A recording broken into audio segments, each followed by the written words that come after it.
Om Amma. Know the basics of Sanatana Dharma. Today's topic: how great bhaktas or Jivan Muktas live in this world.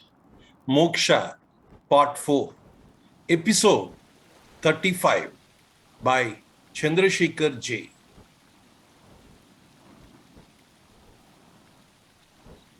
Dear friends, God is with form and without form. He is Murti and Amurti. He is Saguna and Nirguna. Water can be ice, liquid, or steam. If we say glass is half full, it also means glass is half empty. The reality is glass is half empty plus half full. In the last episode, we discussed about the seekers of self-knowledge. In this episode, we shall discuss about the great devotees who have surrendered themselves to ultimate reality and obtained moksha. And we also will discuss about the traits of Jivan Mukta, dear friends. Friends, moksha is mainly two ways, which we have already discussed in previous episodes. The seekers in Jnana Marga use their sharp intellect to discern the truth. They reach the state of Sakshi Bhava, that is pure witness, and thus lose individuality and become universal, that is Brahman. Aham Brahmasmi. I am Atma Brahma. So there is no difference between universality between you and universality when you lose your individuality. You are one with Brahman. Similarly, devotees in Bhakti Marga use pure heart to love the divine. They reach the state of complete surrender and thus lose individuality and become one with the universal being. I repeat, one with the universal being. They consider God as a universal being and they become one with Him. And thus they lose their individuality. Friends, Bharat is a Pavitra Bhumi, a sacred land on which thousands of great Mahatmas lived and preached bhakti, the devotion. They surrendered themselves to God only to love and serve the world. The asses manifestation. They are the great bhaktas. Children, king, women, Dalits, tribesmen, householders, and even animals got mukti by chanting, singing, talking, and writing about the God, the selfless souls who have empowered millions with divine energy, dear friends. In the spiritual ocean of Sanatana Dharma, they are like the spiritual waves that appear and drench us with the spiritual nectar and disappear only to live in our hearts. They inspire generations with bhakti. We have thousands of them. Let us remember a few of them in this episode. We cannot talk about them because we have a very limited time. We will have to do a separate series about the bhaktas. So let us at least remember their names about who are the great bhaktas, dear friends. Now, in the child bhaktas, we have Markandeya, Prahalada, and Dhruva.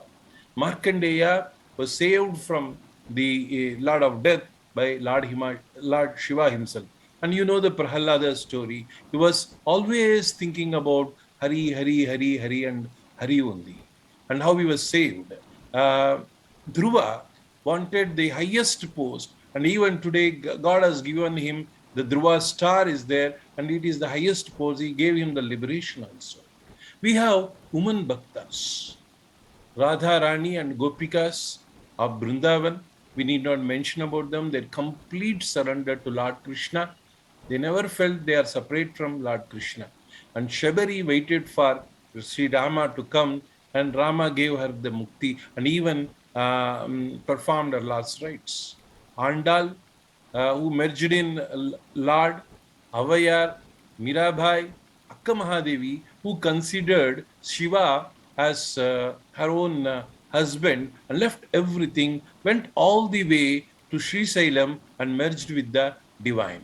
Jnanabai of Maharashtra, Laleshwari of Kashmir, Lal Ded, who inspired many people both in Hindu community and Muslim community about bhakti, and her songs or her verses are very famous even today. Tarikonda Venkamamba, the great devotee of Lord Venkateshwara, who merged in Lord Venkateshwara, and Sharadama, the divine mother, the wife of Sri Ramakrishna, and Anandamayima of Bengal, and the great saintly mother. And when we come to animals, Gajendra Moksham, we all know it is an episode in Bhagavatam.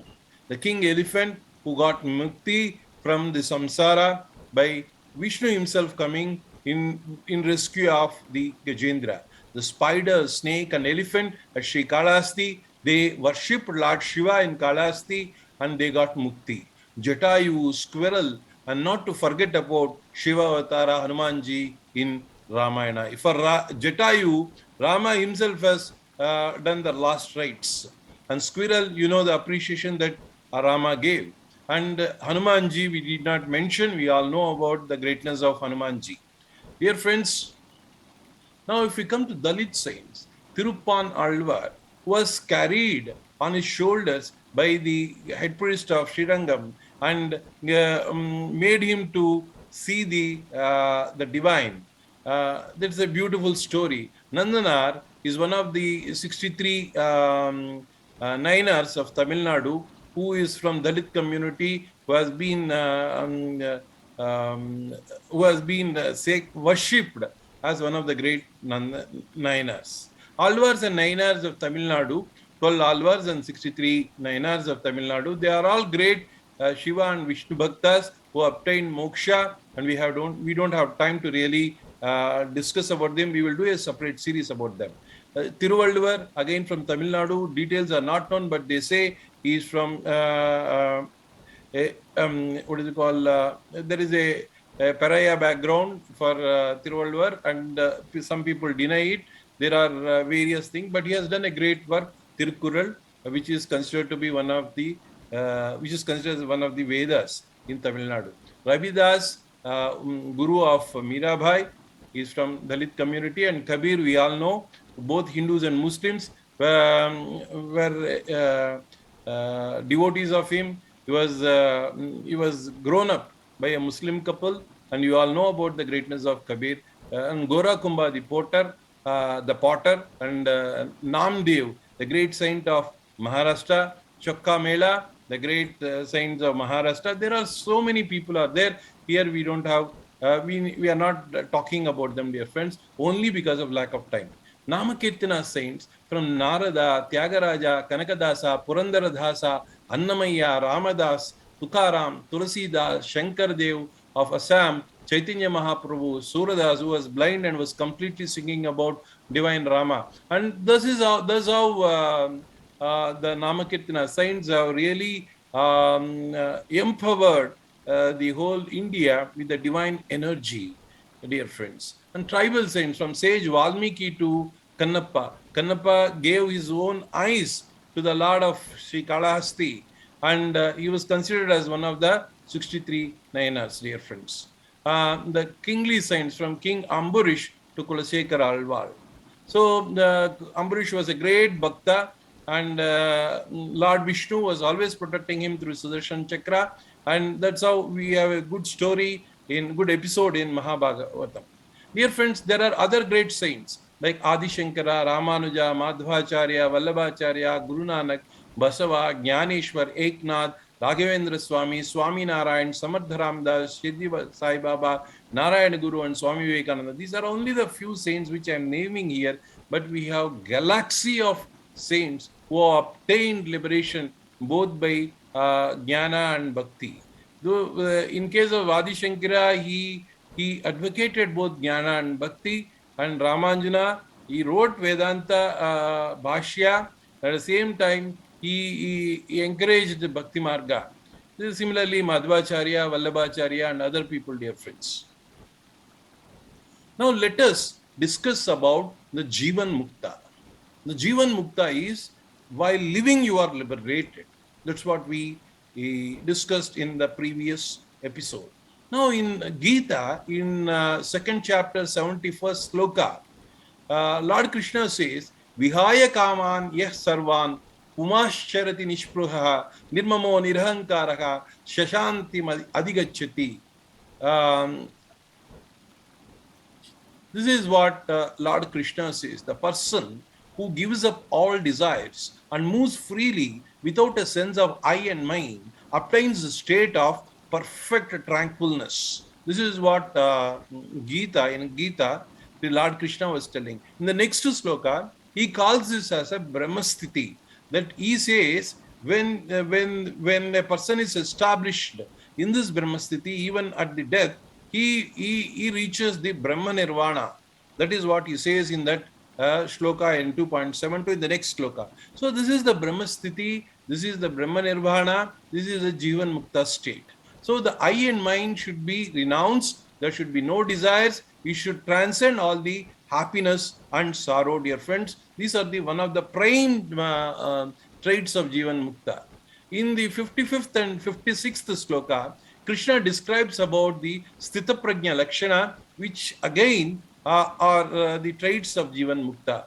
He lives without any desires. He always dwells in his own self. He remains unperturbed in sorrows. He never gets elated in pleasure. He is beyond attachment, fear, and anger.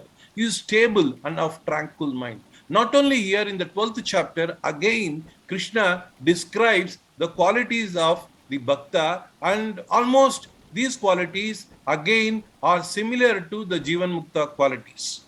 So, the Bhakta or a Jnani, if he is living, if who is completely surrendered or discerned the truth, they are equal. We don't see any difference because they consider everything as, one considers everything as God, another considers everything as his own self. That is the maximum difference between these two great people, dear friends. Now, the best examples of Jivan Muktas, King Janaka and Sage Sukha. In King Janaka is considered as a Jivan Mukta because he always discussed self-knowledge with Brahmajnanis, though he is engaged in affairs of ruling the kingdom. Once, when his palace was on fire, he was unperturbed and continued the discussion of the self-knowledge. Now, coming to Sukha, Sukha was the son of sage Vyasa. And Vyasa sent Sukha to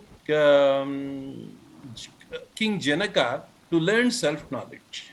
As soon as Sukha came to King Janaka's palace, 3 days Janaka ignored him completely.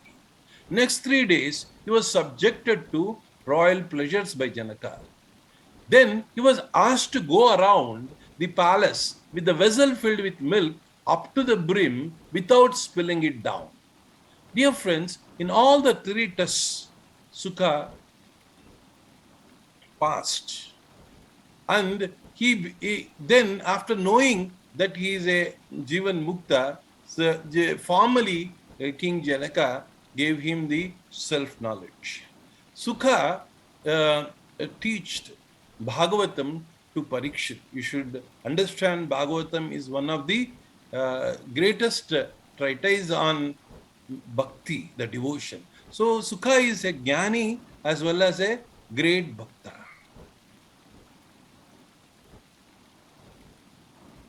Bhagavan Ramana Maharshi of Tiruvannamalai, Tamil Nadu, is a Jivan Mukta.